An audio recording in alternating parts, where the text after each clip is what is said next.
Mohamed.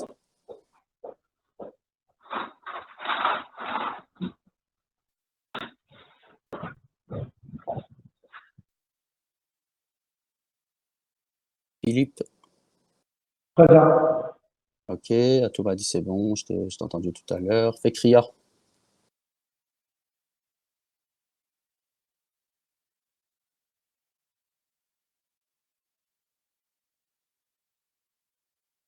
Ok, Nabil.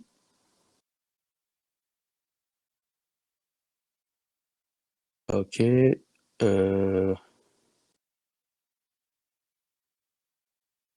Abir. Nickel. Sandrine. Nickel.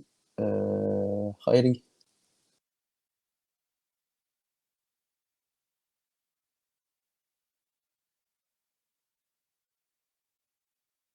Alors, si quelqu'un peut lui envoyer un petit message avant que je clôt l'appel, donc il a encore 5-10 minutes. Cédric. Ouais, je le vois connecté, mais il faut qu'il me mette le petit. Après, il faut que je le prenne en capture, en fait, ce truc-là, pour l'envoyer à Alexa.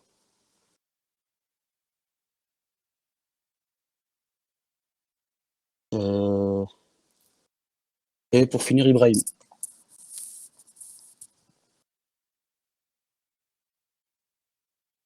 Je suis présent, je Ok, ça n'avais pas marche. cité. Merci. Si, Ibrahim, je viens de le dire, je crois. Non, fais soit, allez. C'est ça, non, fais ça, c'est bon. Je t'avais entendu tout à l'heure, donc c'est bon. Ok. Je passe au 16.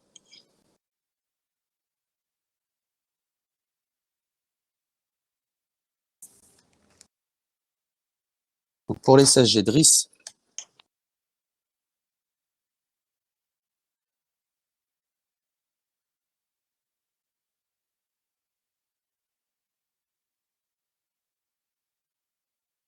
Et Mohamed.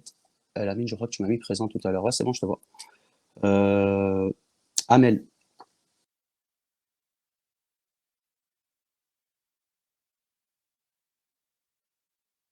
Vincent, c'est bon. Je t'ai entendu tout à l'heure.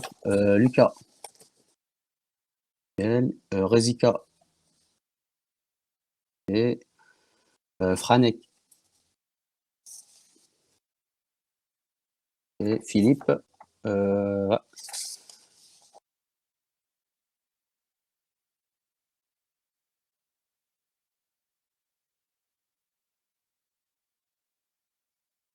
Je crois que Philippe Pinero, je t'ai entendu tout à l'heure en plus.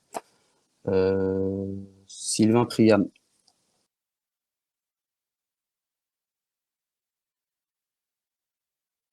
Et Chiriman. Ok. Après, j'ai qui? Bouchaïb.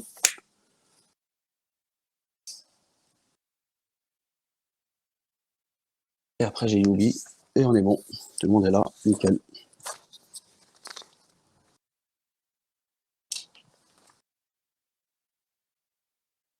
Alors, les 16, vous m'avez dit que vous avez déjà fait Exchange. Les 15, vous avez vu déjà Exchange ou pas, du coup? Ok, d'accord.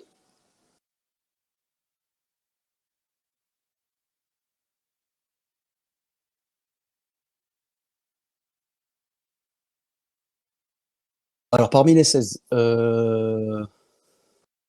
qu'est-ce que vous avez vu exactement sur Exchange? Comment fonctionne Exchange, plus ou moins? Même plusieurs parmi vous peuvent participer en même temps. Est-ce que vous avez retenu de 3 jours où vous avez fait Exchange?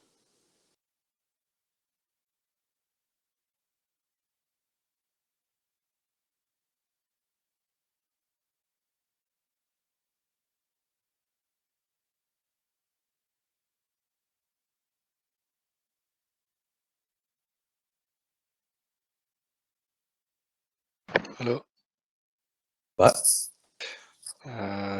Ce que j'en ai retenu, c'est que déjà, elle utilise les trois protocoles. Je pense que tu as les cités. Le POP3, le IMAP et le SMTP. Alors, ouais. Alors, pour Exchange, il y a un petit protocole en plus. du coup, Il je l'ai s'appelle pas le dans. MAPI. Exactement, MAPI. Ensuite, comme tu l'as dit, c'est très long en installation. Après, il y a plein de choses qu'on peut utiliser à l'intérieur d'Exchange. Donc créer des groupes, créer des adresses. Euh, Après, dans le fonctionnement, il n'y a rien de compliqué en fait. Une fois que c'est installé, qu'on sait créer une adresse, etc. Je veux dire, il n'y a pas de complexité plus que ça, quoi, en fait. Ah, Exactement. Autant c'est très compliqué, enfin très compliqué. C'est même pas compliqué à installer en fait. C'est juste que Non, non, c'est juste très long en fait. c'est long et il faut pas sauter d'étape, sinon tu plantes tout. C'est surtout ça. Sinon, à l'utilisation, mais c'est un peu comme toutes les solutions de Windows, à l'utilisation, C'est très simple. c'est plutôt assez simple. Ouais. À l'utilisation, ça se passe plutôt tranquillement. Les menus sont clairs. Pour créer créer un utilisateur, créer une adresse, c'est clair. Créer un groupe, c'est clair. Du coup, une fois qu'on a compris le principe, ou même dans le planning pour réservation de salle, etc. Tout ça, c'est plutôt clair une fois que c'est installé. Si on connaît un peu Windows, ça, c'est pas trop compliqué. Bien sûr, bien sûr. Alors, parmi les, alors ça, on va le voir dans, je récupère juste ah, le petit PowerPoint qu'on va voir. Oui. excusez-moi, mais est-ce que il y a aussi, c'est pas aussi les clients légers? On l'utilise avec avec le navigateur? Alors, pour Exchange, comme pour toutes Hmm, les solutions mail, pour Exchange. on peut y accéder aussi bien avec des clients légers que des clients lourds. Les deux marcheront, il n'y aura pas de problème. Quelle est la différence entre un client léger et un client lourd pour le coup? Client léger, on va l'utiliser, on aura besoin d'Internet, et un client lourd, et on va exemple utiliser Outlook, et là, ça sera avec l'application, et ça sera plus lourd, ça prendra plus de place, mais on Exactement, peut c'est l'histoire. l'utiliser sans connexion. Exactement. Alors pour un client lourd, tu auras quand même besoin d'une connexion aussi, puisqu'il faudra qu'il se connecte quand même au serveur. La différence entre un client léger et un client lourd, c'est que c'est où va se stocker les données. D'accord?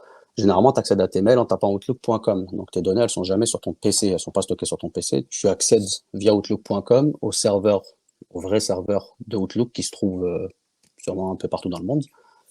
Alors que si tu télécharges un client lourd, tes mails, ils sont tout le temps sur ton PC. Ça veut dire que même quand tu n'es plus connecté, tu n'auras plus les nouveaux mails, mais les mails que tu as reçus, tu les as toujours. D'accord? Je peux me connecter à mon Outlook, là, je vais partager mon écran. Je peux me connecter à mon Outlook qui est là. Alors,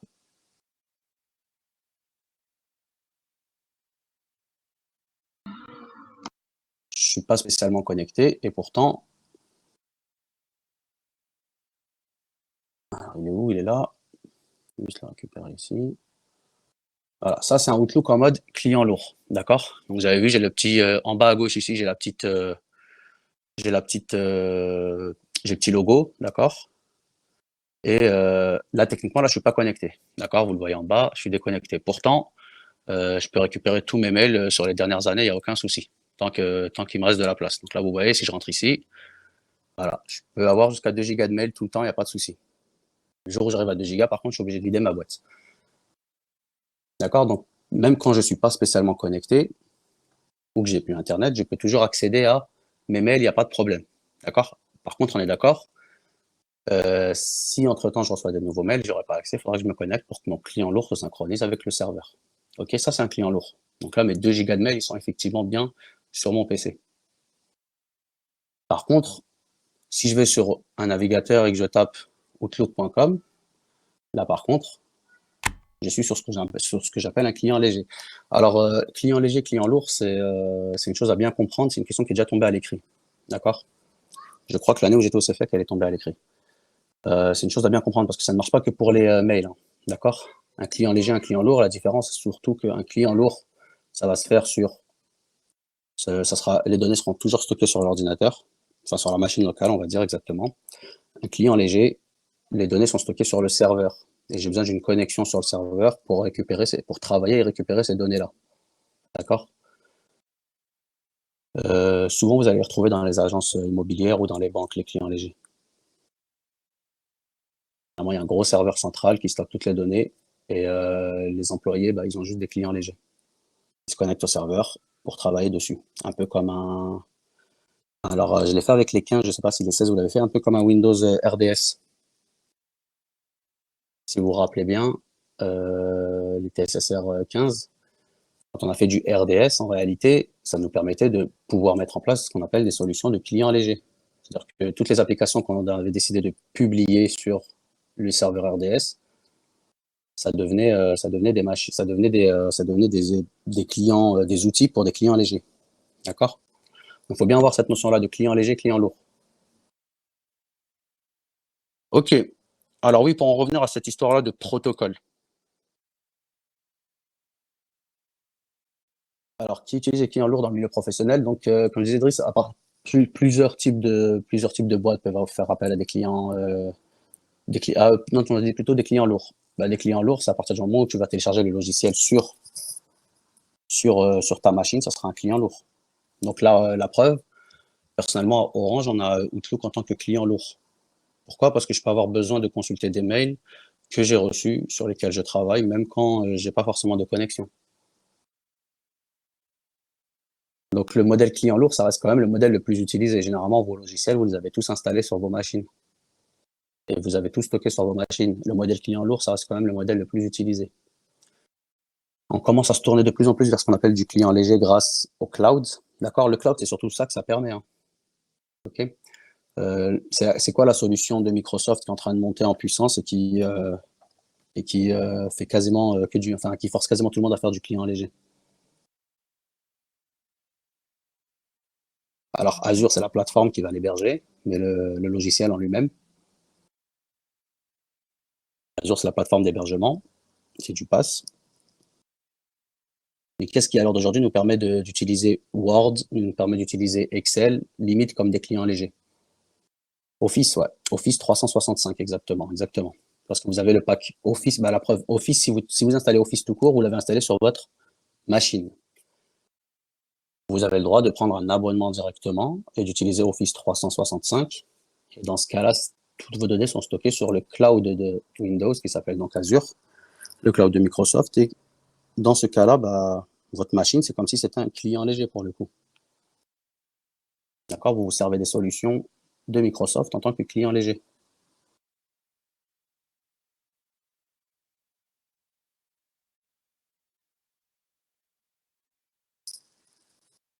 Alors cette notion-là, c'est vrai qu'elle va commencer à se développer de plus en plus. D'accord? On commence à avoir des... alors qu'est-ce que je pourrais donner comme exemple? Vous avez maintenant des serveurs pour ceux qui font du gaming, par exemple. Mais à présent, bah, vous avez beaucoup qui n'installent plus de solutions directement sur leur PC, mais qui utilisent leur PC uniquement via une connexion Internet pour se connecter et jouer directement sur le serveur. Et quand on est fibré, en réalité, ça suffit amplement puisque on utilise les ressources du serveur directement. Par exemple, ouais.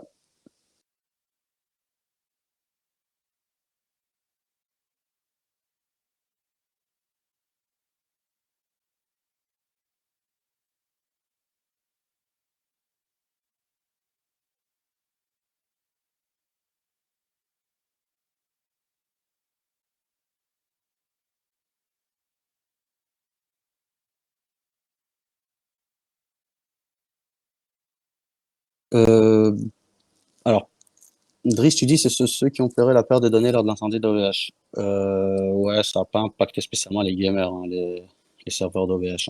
Et puis, ceux qui ont perdu des données sur les serveurs d'OVH, c'est ceux qui ont fait le choix de ne pas vouloir de restauration. Donc, forcément, puisque tu as payé. Si tu fais le choix de ne pas vouloir prendre de restauration, derrière, bah, c'est des choses qui peuvent arriver. Il faut savoir que lorsqu'on a un data center, on a un autre data center qu'on appelle data center de backup. D'accord, les data centers, généralement, ça marche au moins par deux. Ce qu'a fait OVH, c'est qu'ils ont proposé à certains de leurs clients des solutions moins chères, mais en leur disant, écoutez, s'il se passe quelque chose dans ce data center-là, les données elles ne sont pas répliquées dans un autre data center. Elles sont répliquées en interne. Le problème, c'est que si en interne aussi ça brûle, bah, tu perds toutes tes données. Mais les clients qui ont perdu des données ont fait le choix d'accepter ce risque pour payer moins cher. Donc, les clients qui avaient pris ce qu'on appelle le data center de backup, pour le coup, leurs données, elles sont pérennes. Il n'y a pas eu de souci. Il me semble que le deuxième data center, il est à Roubaix, ce qui concerne la France. Ok. Alors, une des choses qu'il faut savoir pour la messagerie surtout, c'est que la messagerie, c'est pas un service qui est interactif, ou pas toujours en tout cas. Le service de messagerie, il doit, oui évidemment, il faut payer pour la redondance. Bien sûr, ça implique plus de ressources, plus de matériel, donc techniquement, si tu as un serveur et que tu veux le redonder, il te faut un deuxième serveur, au minimum. Et ça implique aussi de redonder les connexions avec les switches, etc., etc. Ok, donc je disais, la messagerie, donc, c'est pas un service qui est toujours interactif, d'accord? Parfois, il doit pouvoir fonctionner de manière, on va dire, autonome, ok? Par exemple, le web, c'est un service qui est interactif. Alors, c'est quoi la différence en réalité? Qu'est-ce que j'entends par là? Quand je dis que le web est un service interactif, alors que la messagerie ne l'est pas forcément toujours.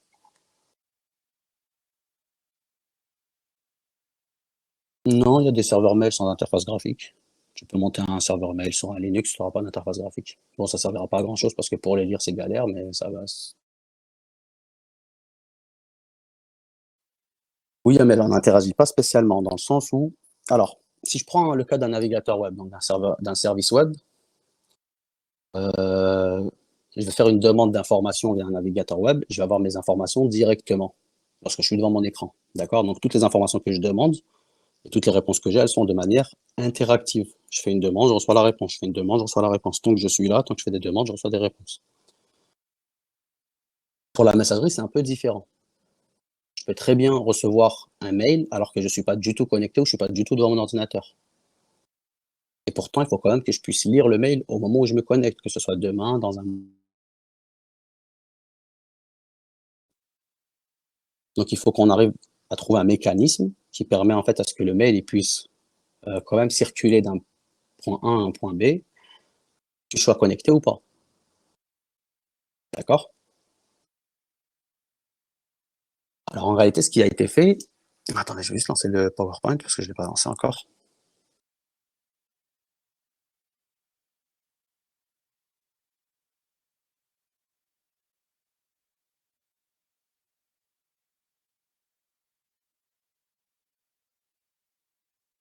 Juste pour info, est-ce que tout le monde a un ISO de Windows Server 2016?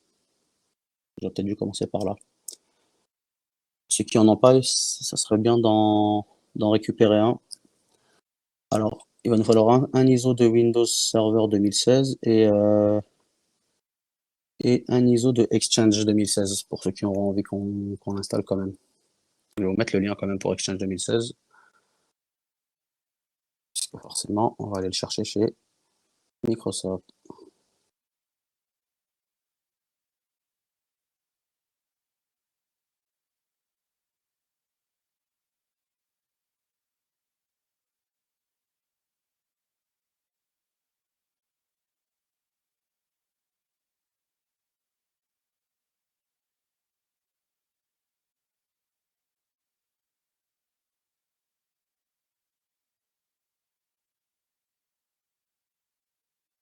Ouais, il y a pas trop de grosses différences avec le 2019. Alors, je vous mets le lien pour le 2016 juste là. Alors, il faut savoir qu'en réalité, entre serveur 2016 et serveur 2019, c'est juste une mise à jour, hein. Il n'y a pas vraiment de changement d'OS.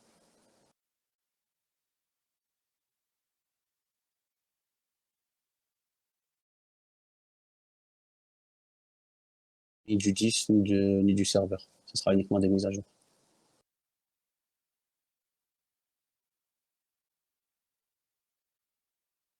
Donc, je répète, un ISO de Windows Server 2016 et, euh, et l'Exchange que j'ai mis en lien.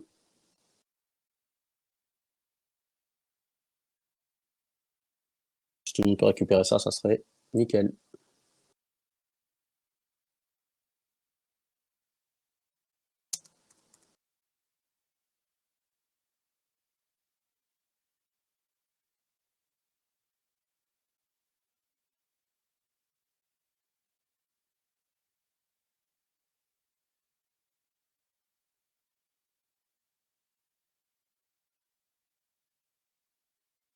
Ok, on va lancer le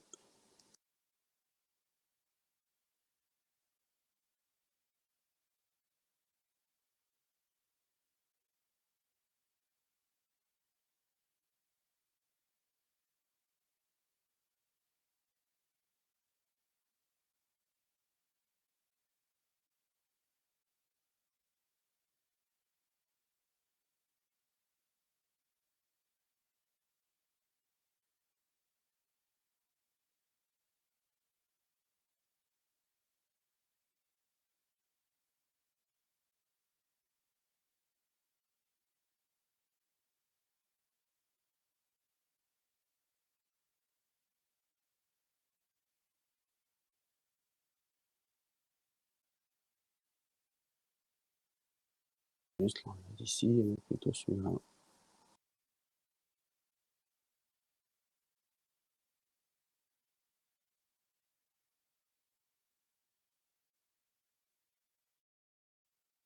Ok, alors tant que ça se lance.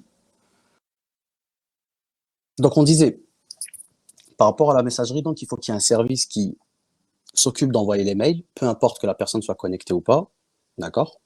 Il faut qu'il y ait un service qui permette, à lorsque la personne se connecte, d'aller récupérer le mail sur le serveur central, d'accord? Sur le serveur mail, en réalité, ok? Donc quel protocole s'occupe d'envoyer, de recevoir les mails lorsqu'on n'est pas connecté? Est-ce que quelqu'un a le nom de ce protocole-là?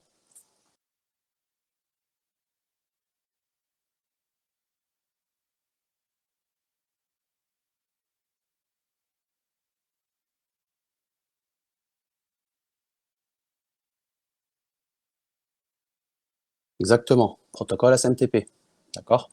SMTP, c'est le protocole qui va vous permettre donc le Simple Mail Transfer Protocol, d'accord? C'est donc le protocole simple de transfert de courrier. Ni rien du tout, hein. Il s'occupe d'envoyer un mail en lui disant que vous êtes telle personne, d'accord? Cefiac.fr par exemple, ok? Donc c'est-à-dire vous pouvez vous faire passer pour n'importe qui techniquement, c'est ce qui permet d'ailleurs de faire des spams. Et ensuite en lui donnant une adresse qui serait par exemple afpa.com par exemple, ça marchera aussi, ok? Donc ce qui va se passer, c'est que les serveurs SMTP, donc si je décide moi d'envoyer un mail au Cefiac tout de suite, ce qui va se passer, c'est que mon mail va d'abord aller au serveur SMTP de mon FAI, ok? Donc là, en l'occurrence, ça sera le serveur SMTP d'Orange. Chez vous, ça sera pareil, mais le FAI de le serveur SMTP du FAI de votre FAI. Donc ça, vous pouvez le retrouver sur Internet d'ailleurs. Si un jour vous avez envie de créer un serveur SMTP dédié juste pour vous, vous pouvez le faire. Ok, il faut juste que vous récupériez l'adresse mail de celui de votre FAI.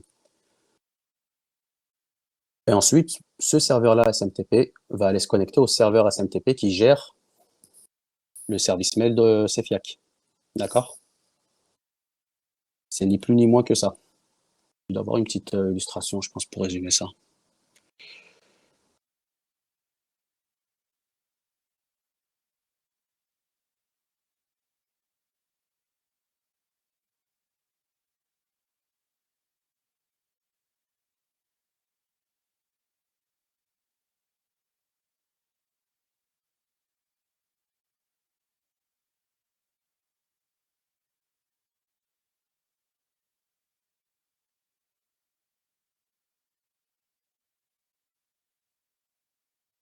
Ok. Voilà, donc c'est juste ça du SMTP, hein. C'est un transfert entre différents serveurs à travers Internet. D'accord?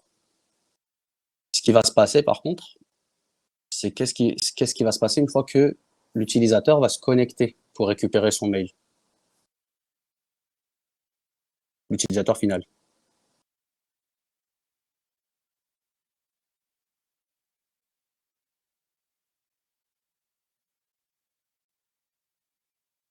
Quel protocole il va utiliser pour pouvoir récupérer ce mail qui est stocké sur le serveur SMTP?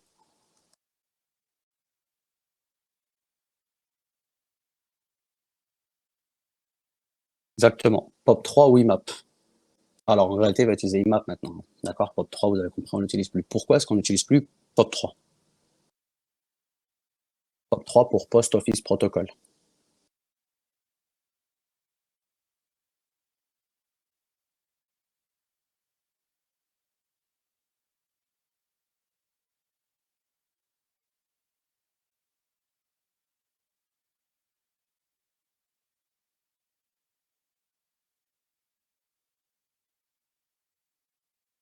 Alors, il y a de ça, on est d'accord. Alors, en réalité, avec POP3, ce qu'il va faire déjà, c'est que il va télécharger vos mails, donc d'accord, sur un intervalle qui sera que vous pouvez fixer, par exemple toutes les 5 minutes, et il va les sauvegarder sur la machine finale. C'est exactement ça. Donc les mails ils vont être téléchargés en local. Euh,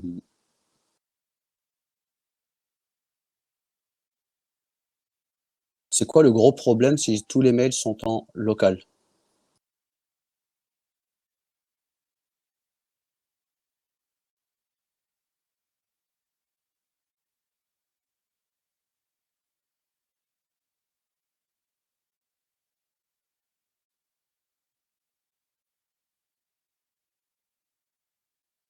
Exactement. Il va se poser une question de sécurité. Alors de stockage, en réalité, non, puisque tu vides le serveur et que bon, les mails, ça prend pas beaucoup de place sur une machine locale. Mais le gros problème, oui, c'est ça, c'est que si tu as un problème sur la machine, tu perds tous tes mails et aussi tu peux accéder à tes mails que quand tu peux les ouvrir que dans ta machine, comme a dit Amel. D'accord? Donc POP3, en fait, il va conserver, donc il va prendre une copie, il va télécharger le mail directement. D'accord? L'avantage, par contre, c'est que c'est vrai que même si tu n'as pas Internet, tu peux quand même récupérer et lire les messages que tu avais déjà récupérés auparavant. Le gros avantage de POP3, c'est pour ça qu'il parfois on l'utilise encore un petit peu, c'est que il n'utilise pas de bande, enfin, il utilise beaucoup moins de bande passante. D'accord? Puisque vous téléchargez le message une seule fois et ensuite, quand vous voulez le consulter, bah, il est déjà sur votre machine locale. Vous ne vous reconnectez pas.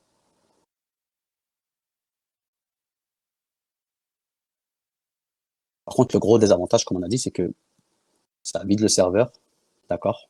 Pas de copie sur le serveur. Alors maintenant, ceux qui utilisent encore POP3, on a ajouté une option.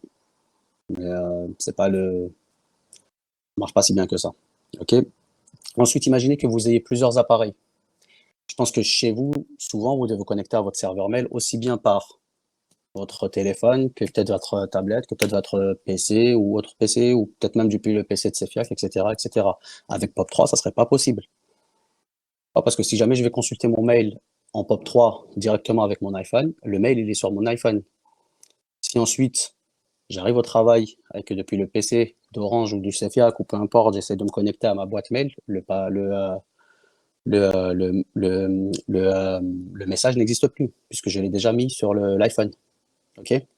Donc c'est aussi le gros problème du POP3. Donc, lorsqu'on a vu que POP3 en réalité, par rapport à la manière dont on utilise la messagerie mail aujourd'hui, il ne répondait plus vraiment à toutes nos demandes. C'est un nouveau protocole qui est apparu, donc on appelle IMAP. Ok. Alors, déjà, à l'inverse de POP3, IMAP, il ne va pas télécharger les messages. D'accord? Il va faire une synchronisation. C'est différent. D'accord? C'est-à-dire que c'est en réalité les messages que vous allez avoir, ils vont se synchroniser et donc ils vont être copiés uniquement. D'accord? Il y a juste une simple copie qui va se faire. Donc vous ne récupérez jamais réellement le vrai mail.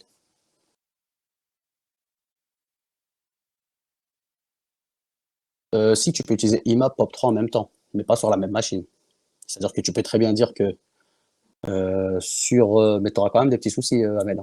C'est-à-dire que tu peux dire bah, quand je consulte ma boîte mail à partir de ce PC-là, je suis en POP3. Du coup, si sur ce PC-là, quand je vais consulter mes mails, je vais probablement récupérer les mails directement, sachant que maintenant avec POP3, tu peux quand même cocher une option qui te permet de garder une copie sur le serveur. Et ensuite, quand tu te connecteras avec ton iPhone, être en IMAP. Mais j'ai jamais vu cette solution-là en prod. Généralement, on laisse du IMAP directement, ou alors on met du POP3 directement.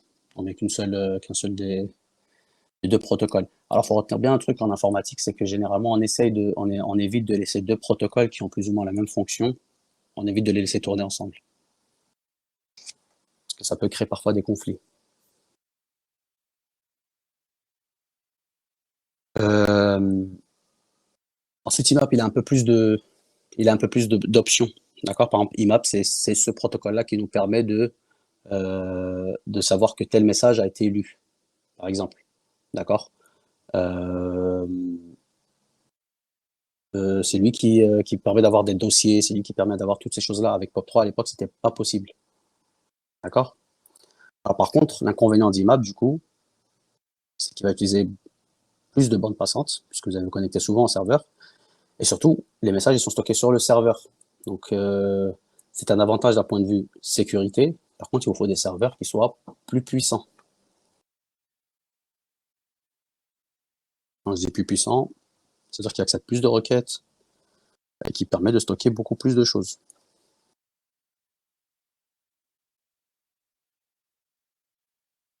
Ok. Alors, euh,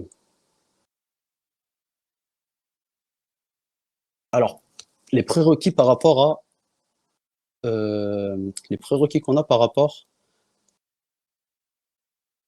à l'installation de Exchange.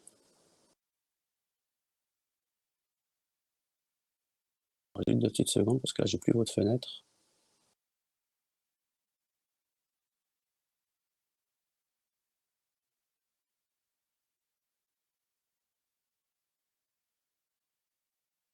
Et là, en cas où vous avez des questions, je vous vois apparaître.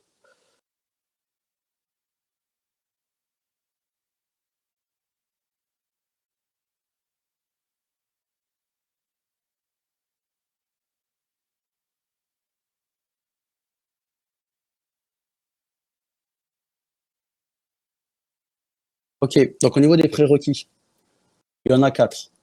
D'accord? Le cinquième, c'est pas un prérequis. Il y en a 4. Qui les a? Pardon, il y en a 4 pour ce lab. En réalité, il y en a un peu moins que 4. Qui connaît en tout cas quelques prérequis qu'il faut sur pouvoir faire tourner Exchange de la meilleure des manières. J'en vois au moins, allez. Alors le premier, ouais, AD. AD, alors AD DNS. Bah, en fait, si tu as un AD, tu as forcément un DNS. D'accord? Puisque AD est composé au minimum de 3 protocoles. Qui a les 3 protocoles de l'AD? Alors les 15, on en avait parlé la dernière fois, il me semble. Je pense que les 16, vous avez eu Yacine comme prof, donc je pense que vous les avez aussi. Ouais. Les 3 protocoles qu'on retrouve dans l'AD, exactement. LDAP pour qu'on ait un annuaire, le DNS pour pouvoir retrouver les noms des machines, et Kerberos pour authentifier, tracer et accorder l'accès aux utilisateurs et aux machines. Donc ça, c'est les 3 protocoles qui sont non négociables pour l'AD. Si vous en manquez un, vous ne pouvez pas avoir d'AD. D'accord? Le deuxième, euh, alors, le deuxième qu'il nous faut, enfin, la deuxième compétence qu'il va nous falloir là, par rapport à ce cours d'exchange, ça va être par rapport à. Alors nous, on va le faire en VM forcément. Donc c'est pas une notion qui est forcément obligatoire en entreprise, même si à présent tout se fait en VM. Et donc ça va être de pouvoir maîtriser VMware, d'accord? Ensuite, le meilleur pour pouvoir installer Exchange, ça reste quand même PowerShell, ok? Et maîtriser au moins les protocoles réseau. Parce que je vous garantis que les mails, vous êtes obligé de les faire passer par des réseaux un petit peu différents du reste de la data, d'accord? Vous ne pouvez pas vous permettre d'avoir des mails qui circulent en même temps que la data. Donc généralement, vous allez les faire passer tout seul. Donc quand je dis tout seul, ça veut dire que vous allez faire quoi? Qu'est-ce que je fais lorsque j'ai envie de couper certaines datas du reste de mon LAN? En gros, quand je veux créer d'autres LAN, je me retrouve à créer exactement des VLAN. Alors non, pas de DMZ, des VLAN. D'accord? Segmenter mon LAN, donc je me retrouve à créer des VLAN. La DMZ, elle sert à quoi, Ibrahim?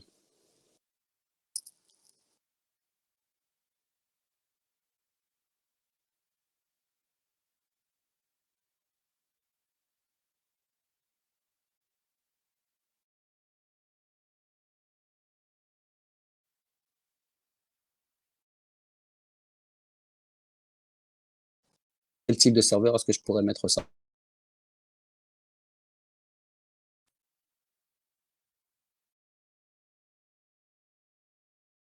Pour un serveur web, ça pourrait marcher pour un serveur SMP. Plusieurs types de serveurs. À partir de quel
You are now Ou muted. enfin, certains ont connu peut-être. C'était Lotus. Avant Exchange, tout le monde utilisait Lotus.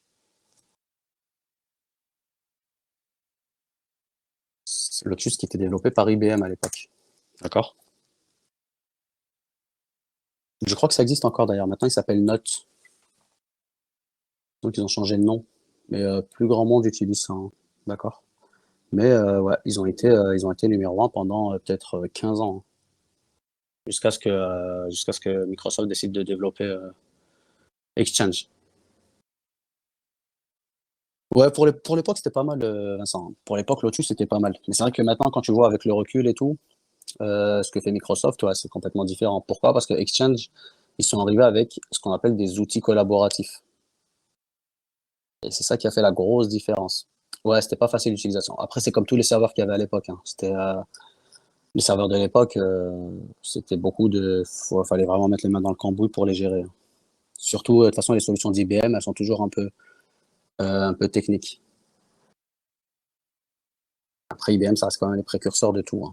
Pour info, IBM, ils font du Docker et de la containerisation depuis les années 70-80. C'est pour ça qu'ils sont toujours un peu en avance. Mais là où Exchange ils sont arrivés, ils ont été très forts, c'est que justement, ils ont compris que aujourd'hui, un serveur mail, un mail en entreprise, c'est pas que une solution mail en entreprise, c'est pas que s'envoyer des mails. C'est là où je vais avoir tous mes contacts, internes, externes à la boîte.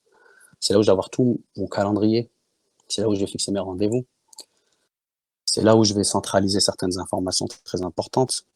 D'accord? Et ça, Microsoft l'a compris. Et ils se sont dit, au lieu de faire en sorte qu'il y ait plusieurs applications différentes, nous, on va tout réunir dans une seule et même application. D'accord? Et aujourd'hui, ils ont poussé la solution encore plus loin. C'est quoi la dernière solution de Microsoft en outil collaboratif qui va devenir numéro 1 dans pas très longtemps? Parce que déjà, ils ont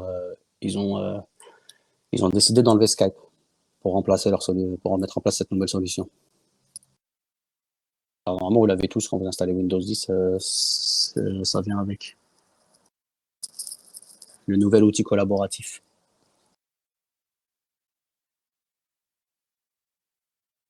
Je vous le mets là-haut, là. Teams. Alors, Teams, c'est juste le nouvel outil que tout le monde va utiliser. Dans 6 mois, 1 an, il sera dans toutes les boîtes. Hein. D'accord? Toutes les boîtes qui ont un minimum de budget mettra Teams. C'est lié directement au cloud Azure. Ça peut être lié à votre téléphone, votre calendrier, vos équipes. D'accord? Pas mal de choses. Et à partir du 31 juillet 2021, donc cette année, Skype n'existera plus en entreprise. D'accord? Le Skype pour les professionnels disparaît. Ce sera Teams obligatoirement. D'accord? Alors, pour en revenir un peu à Exchange et Outlook surtout, comme je disais, Outlook c'est devenu un outil où vous avez vraiment tout centralisé dessus. Et par exemple, la gestion du calendrier, c'est censé faire apparaître tous vos rendez-vous. D'accord? On peut normalement plus ou moins tout voir d'un seul coup d'œil. Typiquement, si j'ai envie de proposer un rendez-vous à quelqu'un, j'ai accès à son planning. D'accord? Partant du principe que je crée un nouveau rendez-vous ici. Il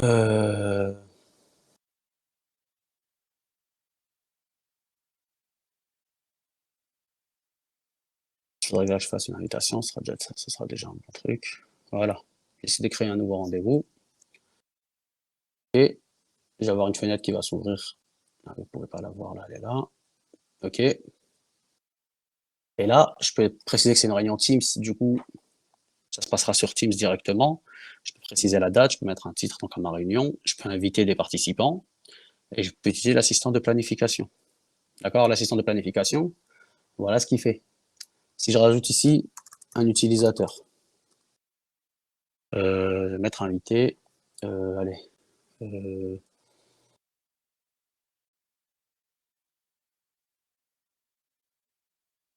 j'essaie de rajouter une personne, d'accord?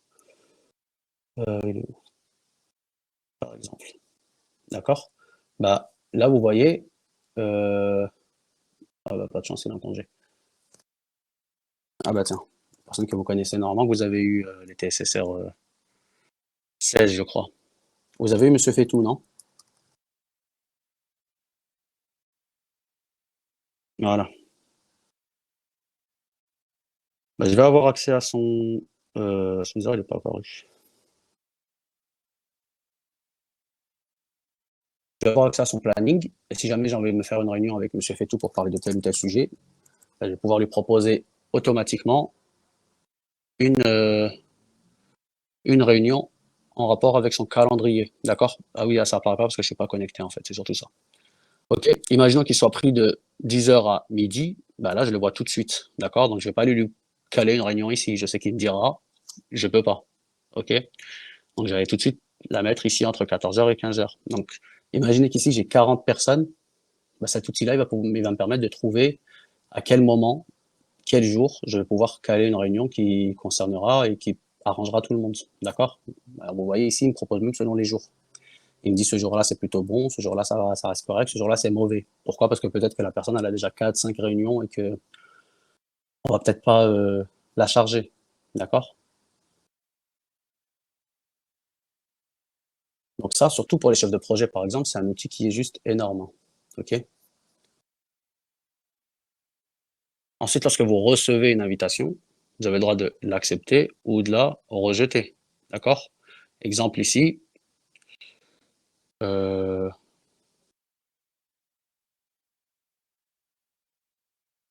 voilà, donc ici, je peux très bien dire, OK, j'accepte de participer à cette réunion. Je peux dire que j'accepte pour le moment, provisoirement, il faudra que je confirme. D'accord? Tout comme je peux la refuser parce que bah, peut-être que je ne serai pas là ce jour-là et que j'ai pas encore mis à jour mon planning. Peut-être que ce jour-là, j'ai déjà du travail qui m'attend, peut-être que ceci, peut-être que cela. Mais en tout cas, au moins, la personne, si elle a invité 10 personnes et qu'elle a reçu 8 confirmations, elle sait qu'elle aura au moins 8 personnes. D'accord? Je peux aussi très bien proposer un nouvel horaire et dire, bon, les gars, voilà, vous avez décidé de la faire à 15h, est-ce qu'on peut la décaler à 15h30? Donc, vous avez vu là, lorsque vous êtes une quarantaine à vouloir organiser des réunions ou des choses comme ça vous permet de gagner énormément de temps. Ok? C'est ce qu'on appelle des outils collaboratifs. D'accord? Donc ça, c'est une des grosses avancées qui a permis Exchange, pardon. Ok. Alors, tout à l'heure, je parlais de MAPI, euh, le protocole, d'accord. Donc, le protocole qui tourne sur Exchange, en plus de IMAP, alors il faut faire attention parce qu'ils ont un peu les mêmes noms, en plus de IMAP et de SMTP, c'est ça, c'est MAPI, d'accord. Exchange utilise un protocole en plus, c'est pour ça qu'ils sont un peu meilleurs que les autres solutions. Ils ont un protocole qui est créé par Windows, d'accord, par Microsoft et qui leur appartient. On appelle ça un protocole propriétaire. Il n'y a que Microsoft qui l'utilise. C'est ce qui vous permet d'avoir comme ça une synchronisation aussi bien au niveau des agendas que des contacts, etc. etc. Okay. Alors, donc les premières versions de Exchange, c'est 96, hein, la toute première version. D'accord? Mais là où ils ont vraiment commencé à prendre une énorme place, c'est celle de 2003. Okay. Exchange Server 2003, c'est là où on a vraiment vu la grosse version d'Exchange avec de réelles nouveautés. Ok. Ensuite, il n'y a pas eu tant de choses que ça qui ont changé. Hein. Depuis la 2013, il n'y a pas eu tant de nouveautés que ça. Il y a eu des petites options en plus, mais si vous devez retenir vraiment une grosse version, c'est Exchange Server 2003. C'est là où on a eu le gros changement. Ensuite, 2010, on passe que uniquement 64 bits. D'accord? Les versions 32 bits n'existent plus. Et ensuite, depuis 2013, on tourne plus ou moins sur les mêmes versions. D'accord? Il n'y a pas eu tant de différences que ça depuis. C'est des petites différences surtout graphiques avec des petites mises à jour protocolaires, mais rien de fou. Les versions qui étaient auparavant, hein, les Exchange Server 4.0, les 5.0, 5.5, c'était pas fou. Hein. On sentait qu'ils étaient un peu au début du process. Ok, donc ils ont changé pas mal de fois leur logo quand même, hein, parce que je me rappelle qu'au début ça marchait pas très bien. Et Microsoft ils sont forts dans un truc, c'est que lorsqu'ils mettent en place une solution qui trouve pas son public, quand ils la remettent à jour, ils changent toujours le logo. D'accord, c'est du marketing, il y a pas mal de boîtes qui font ça, mais ils sont très très bons pour ça. D'ailleurs actuellement leur logo c'est celui-là, voire celui-là. Ça dépend si vous êtes sur l'Azure ou pas. D'accord. D'ailleurs, sur la dernière, là, celui qui est à droite, ils ont changé la couleur du bleu pour qu'elle soit un peu plus en accord avec celle d'Azure. D'accord? Parce que je vous rappelle que le gros projet de Microsoft, c'est Azure, hein. Actuellement, ils bossent exactement que sur ça. Donc oui, pourquoi est-ce que c'est important d'avoir des outils collaboratifs? Qu'est-ce qu'on y gagne en réalité?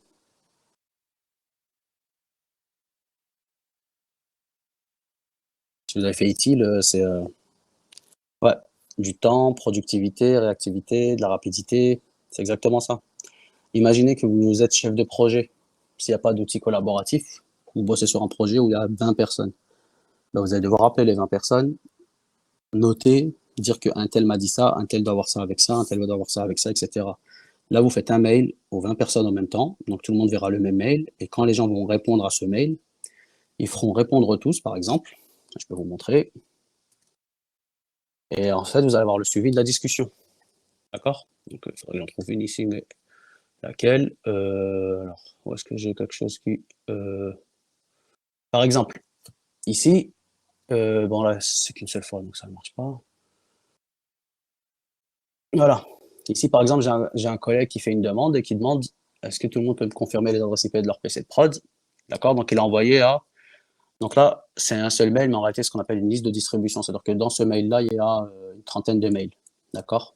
Donc, ça, c'est aussi un des points forts d'Outlook. Notre équipe qui représente le cœur de métier, on appelle ça backbone. Et ben, tous les mails des gens qui travaillent dans notre équipe, on les a mis dans un seul mail. On appelle ça donc une liste de distribution.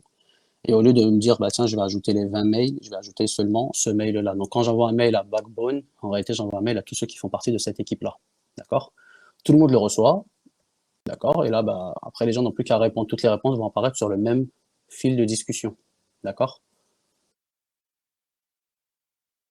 Et donc, bah, ça nous permet de suivre plus ou moins le fil des choses. D'accord? Je pourrais en retrouver une autre, peut-être sur laquelle il y a un peu plus de choses. J'ai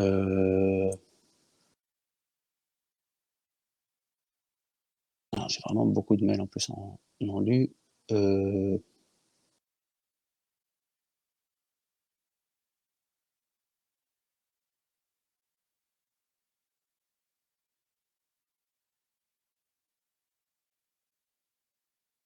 Voilà, par exemple ici, j'ai une première demande.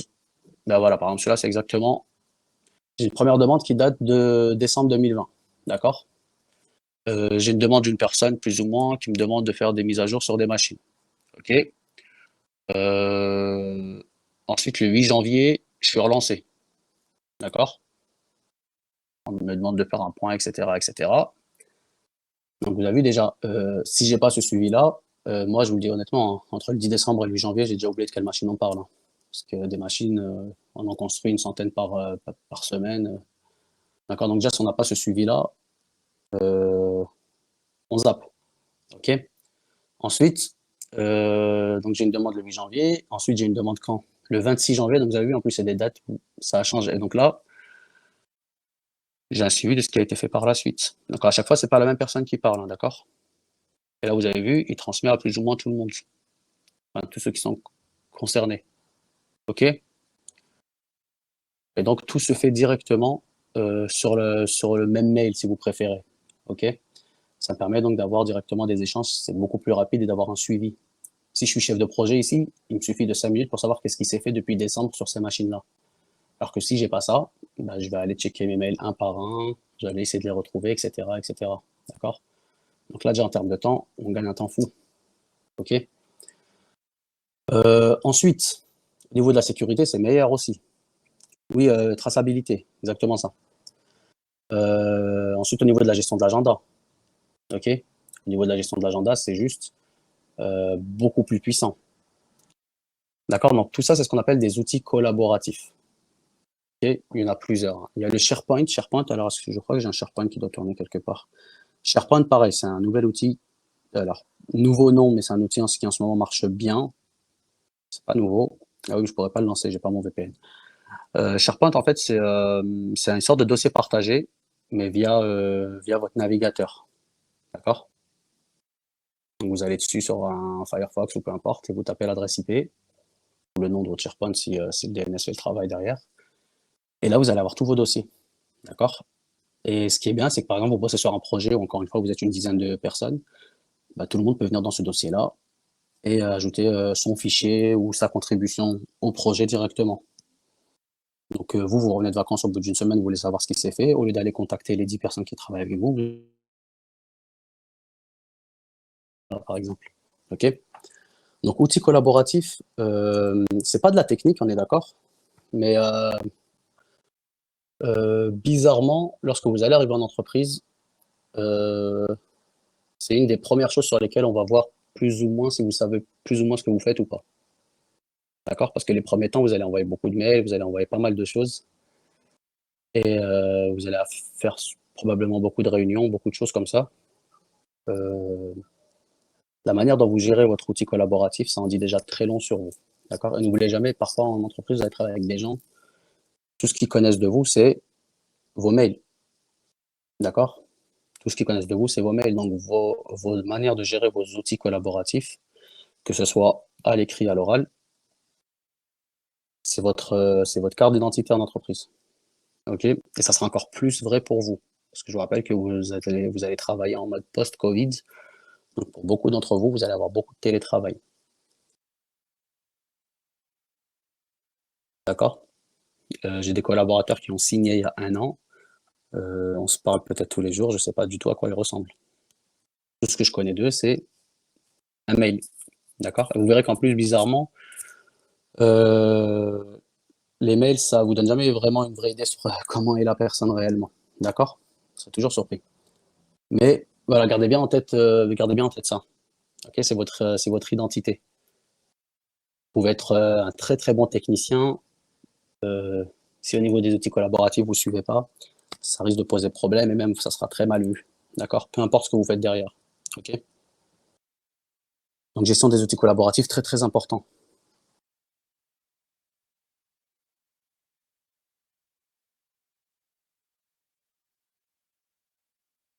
Alors, j'ai pas vu les deux dernières questions. Donc, qu'est-ce qu'il apporte de plus qu'un lecteur réseau classique? Lecteur réseau, si tu sors de ton LAN par exemple, t'es cuit, alors que tu as accès à Internet partout.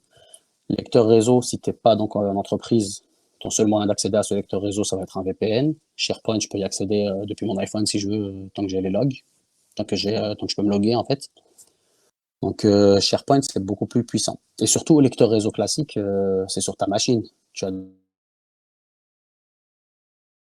je sais pas, c'est dommage, j'ai envie de bosser depuis un autre PC. Alors, je retrouve le chemin réseau, etc., etc. Tu as beaucoup plus de liberté là. Et surtout, tu as un HTTPS, qui reste le protocole le plus sécurisé actuellement. Donc, ça apporte beaucoup plus de liberté. Et c'est moins chiant pour l'admin à mettre en place, parce qu'un lecteur réseau, ça veut dire que je vais mettre des GPO un peu partout pour faire remonter, pour mapper le lecteur. Là, je balance l'adresse IP à tout le monde et il se connecte. Et surtout, je peux organiser les choses par dossier. D'accord? Imaginons que j'ai 10 équipes différentes, il va me falloir 10 GPO différentes pour 10 lecteurs mappés différents. Imaginons que chaque équipe, je veux caler son lecteur mappé, enfin son lecteur réseau, ça me complique la tâche. Alors que là, je mets tout sur le même IP et je mets juste des dossiers différents, avec des droits différents. Pourquoi? Parce que le SharePoint, il va probablement marcher avec un AD. Donc j'ai juste qu'à dire que ce dossier-là, il appartient à telle équipe, et ce dossier-là, il appartient à telle équipe, enfin tel UO, et voilà, c'est réglé. D'accord? Et effectivement, la puissance de Microsoft, c'est qu'ils ont tout réuni dans un seul système. Alors en termes d'outils bureautiques, etc., oui, Microsoft, c'est juste énorme. Hein. Encore plus avec l'Azure qui arrive. Hein. Je rappelle que l'AD maintenant, okay, de deux manières différentes. Il y a 2 types d'AD sur le cloud, un qui est un peu plus puissant que l'autre, mais il peut être mis sur le cloud.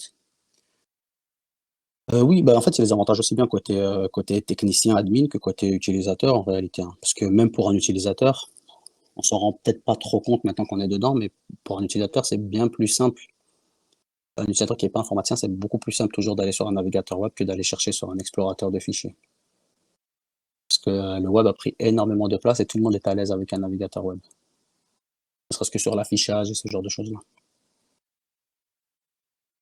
par exemple, faire des recherches filtrées sur un explorateur de fichiers, je ne peux pas le faire.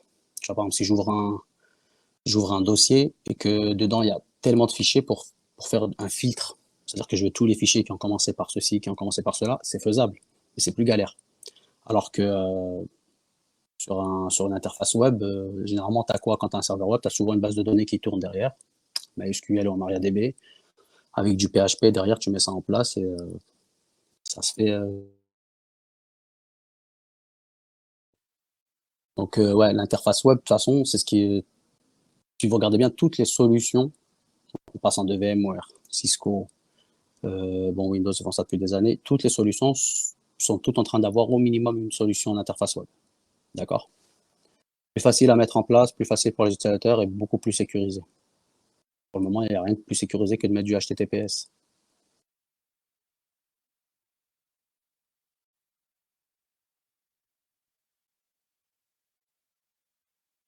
Ok, alors Exchange, il repose sur 5 rôles. D'accord? Aujourd'hui, Exchange repose sur 5 rôles. Alors, on va voir qu'en réalité, il repose sur un peu plus de rôles un peu moins de rôles que ça, puisque maintenant tout a été centralisé. Pourquoi j'ai enlevé ça, moi? Voilà.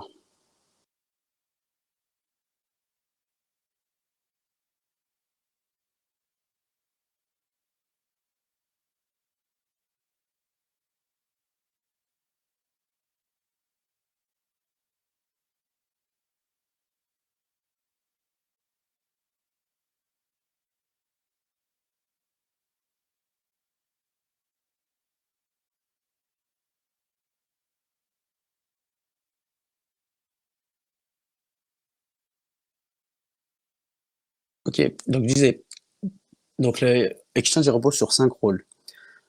Historiquement, il repose sur 5 rôles. Depuis 2013, on a regroupé les 5 rôles en seulement 2 rôles. Mais par contre, ça ne veut pas dire qu'ils ont disparu. Ça veut juste dire que maintenant, il y a 2 rôles qui font le travail des 5. Mais on va quand même voir les 5, que vous compreniez plus ou moins à quoi sert chacun des rôles. D'accord? Donc, premièrement, le premier rôle, on appelle ça le MBX. D'accord? Le mailbox. Donc, c'est ce qui permet d'héberger en fait les BAL. Les BAL, c'est les boîtes aux lettres. D'accord? C'est juste une grosse base de données en réalité. D'accord? Donc, lui, il s'occupe absolument pas du transport. D'accord? Lui, son travail, c'est pas du tout de transporter. Hein. D'accord? Lui, son travail, c'est de gérer les boîtes mail. D'accord? Si un jour vous faites de l'exchange un peu plus poussé, vous verrez qu'il a d'autres fonctions. C'est lui qui gère aussi la haute disponibilité, etc., etc. Mais à la limite, nous, pour ce qu'on en fait là, on n'a pas besoin d'en savoir plus. Juste MBX. D'accord? Alors, les 5 rôles d'exchange, c'est une question qui peut tomber à l'examen. Donc, le rôle MBX, c'est un des plus importants.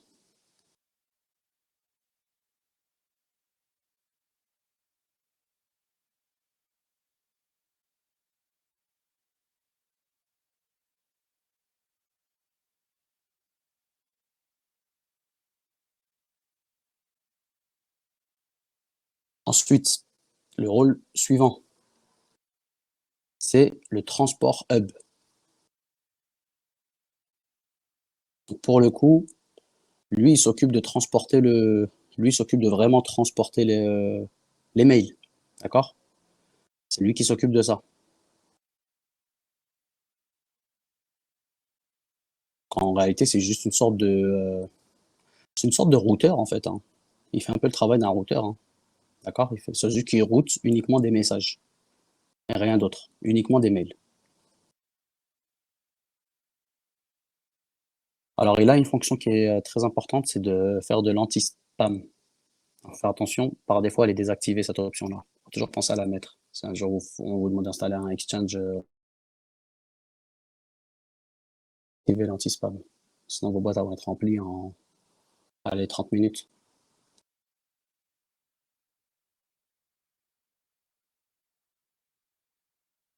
Troisième rôle, c'est celui qu'on appelle le client access server.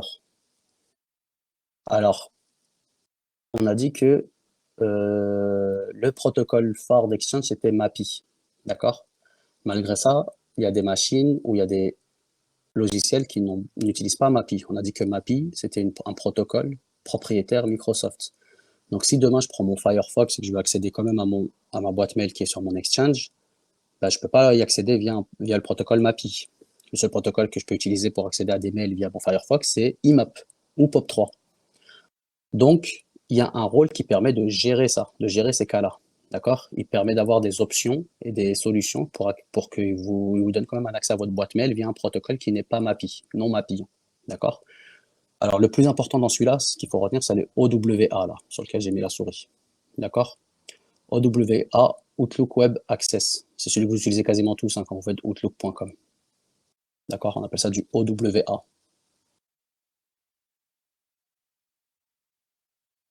Alors, il faut savoir qu'en réalité, quand vous allez vouloir vous connecter en tant que client, donc c'est pas sur le mail. On est d'accord que vos boîtes aux lettres, elles sont sur le mailbox. D'accord? Par contre, lorsque vous connectez via outlook.com, c'est pas sur le mailbox que vous êtes connecté directement. Vous êtes connecté sur le CAS, c'est lui qui s'occupe de recevoir les connexions. D'accord? Ensuite, le CAS, il se charge de synchroniser avec le MBX. D'accord? Alors attendez, j'ai pas vu si vous aviez des questions entre-temps. J'ai pas tout devant les yeux. Ok. Oui, Outlook Web App, c'est ça. Ensuite, quatrième rôle, Edge. D'accord? Le Edge, ouais, c'est un sorte de relais, quoi. C'est un relais SMTP, hein, ni plus ni moins. Hein. C'est un rôle, alors, c'est le. Edge, ça veut dire passerelle, d'accord? C'est le seul rôle qui est indépendant de l'AD. Tous les trois rôles dont j'ai parlé avant, il faut qu'ils soient absolument inclus à l'AD. Celui-là, il peut être indépendant de l'AD. D'accord? Et souvent, on le font en DMZ, celui-là. C'est un relais SMTP. C'est-à-dire que il peut s'occuper de transférer des mails qui ne sont pas, qui ne sont pas pour lui directement en tant que serveur SMTP, mais qui sont peut-être pour un autre serveur SMTP d'une autre personne, d'une autre boîte. D'accord? Donc, il va jouer le rôle de relais. Okay? Pourquoi est-ce que cette option-là elle est possible? C'est parce que sur Internet, il faut qu'on ait un maximum de mails, même si c'est des mails qui ne leur sont pas destinés, pour avoir toujours plus de chemins possible, toujours plus de bandes passantes possibles. D'accord? C'est pour fluidifier un peu le trafic, si vous préférez. D'accord? Donc, comme il peut recevoir des requêtes d'un peu partout, celui-là, souvent, on va le mettre en DMZ quand même. D'accord? Parce que généralement, les Edge, quand même, la plupart des mails qu'ils vont recevoir, ça reste du spam. Hein. Donc, tout ce qui va être solution anti-spamming, ça va se passer ici, sur le Edge.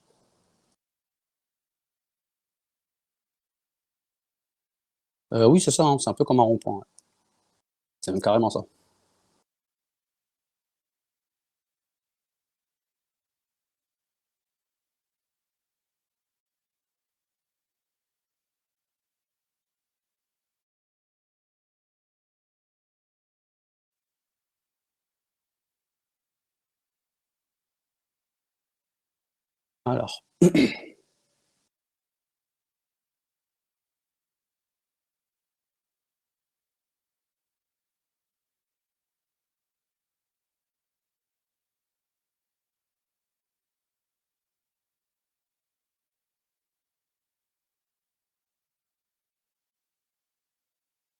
Alors, dernier rôle,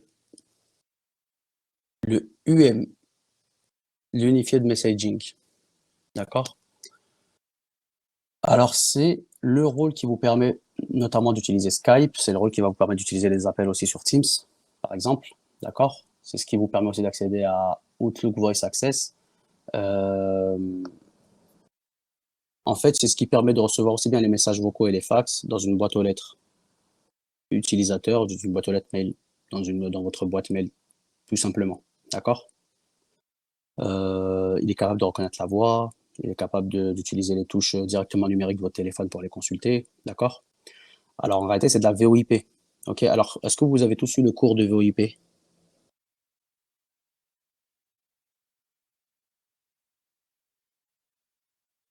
Ok. Donc, ça veut dire il lui faut quoi, l'UM pour marcher? Fonctionner, il lui faut quoi? À partir du moment où c'est de la VoIP, il lui faut quoi?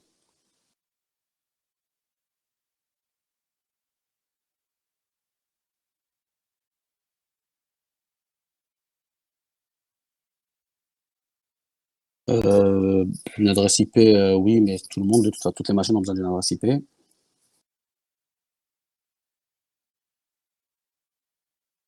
Ouais, serveur VoIP, mais c'est quoi le mot exact que je cherche?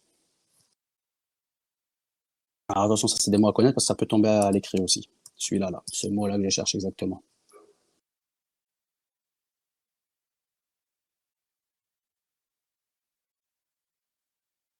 Ce qui joue le rôle de passerelle VoIP, le nom exact.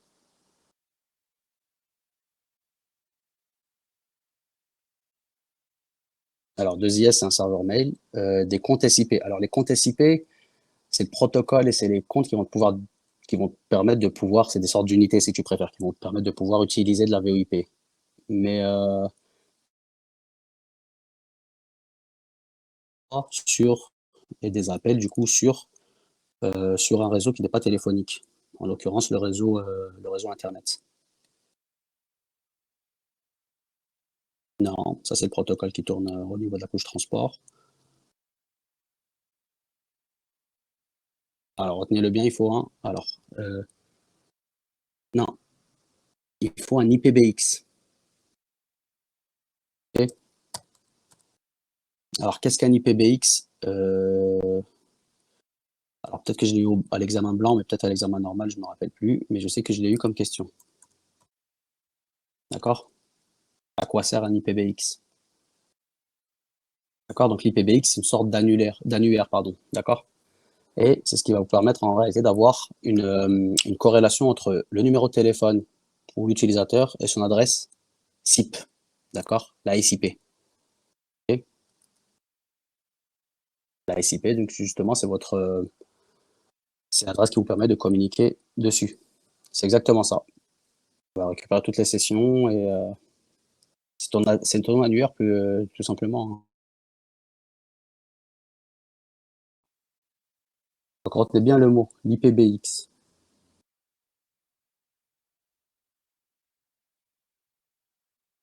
D'ailleurs, il porte un autre nom aussi. Parce que c'est un peu différent, mais souvent on confond les deux.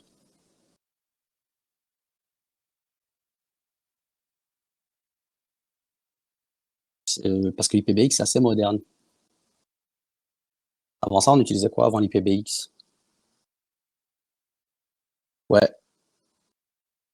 un PABX. Exactement. D'accord? Donc le PABX, maintenant, on s'en sert plus, on utilise plutôt un IPBX. D'accord? Un PABX, c'est un standard en fait de téléphonique, hein, tout simplement, mais qui va utiliser en fait le réseau de télécommunications de manière différente, complètement distincte du réseau informatique. D'accord? Mais aujourd'hui, on va quand même préférer l'IPBX. Ok?